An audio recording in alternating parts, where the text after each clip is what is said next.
त्यांना आधार धरून राहिलं त्यांना। सिन्नर परिसरात हातात कोयता घेऊन दहशत, पोलिसांनी शहरातून काढली धिंड। नाशिक जिल्हा कायद्याचा बालेकिल्ला ही ओळख पुन्हा एकदा ठसवणारी धडाकेबाज कारवाई सिन्नर पोलिसांनी केली आहे। हातात कोयता घेऊन भरदिवसा नागरिकांना धमकावणाऱ्या आणि दहशतीचं वातावरण निर्माण करणाऱ्या तरुणाला पोलिसांनी ताब्यात घेत कायद्याचा धडा शिकवलाय। सिन्नर बसस्थानक परिसरात आकाश देवीदास गुळेसर यानं दारूच्या नशेत हातात कोयता घेऊन अक्षरशः हैदोस घातला।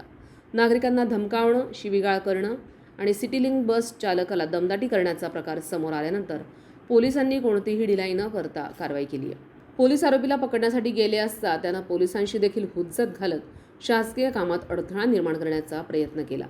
मात्र सिन्नर पोलिसांसमोर त्याची दहशत क्षणात संपली। लोखंडी कोयत्यासह आरोपीला अटक करण्यात आली। यानंतर पोलिसांनी शहरातील प्रमुख मार्गावरून आरोपीची धिंड काढत गुंड प्रवृत्तीला थेट इशारा दिला। कायद्याला आव्हान देणाऱ्यांची गय केली जाणार नाही। नाशिक जिल्ह्यात पोलिसांचा धाक आणि कायद्याचा दबदबा कायम असल्याचं या कारवाईतून पुन्हा स्पष्ट झालंय। सार्वजनिक ठिकाणी दहशत निर्माण करणाऱ्यांना आता थेट पोलिसी कारवाईला सामोरं जावं लागणार आहे। ही कारवाई पोलीस निरीक्षक संदीप कुमार बोरसे यांच्या मार्गदर्शनाखाली नितीन डावकर, विनोद टिळे, कृष्णा कोकाटे, आप्पासाहेब काकड, प्रशांत सहाने आणि नवनाथ पवार यांच्या पथकानं केली आहे। संविधान न्यूजसाठी अमोल गवारी, सिन्नर। सांग तू काय केलं होतं ते सांग। याच्यापुढे मी कोणतं काय केलं होतं ते सांग। मी हे काल कोयता घेऊन फिरत होतो, त्याच्याने डिटेलिंग बसवाल्यांना माझ्यामुळे त्रास झाला।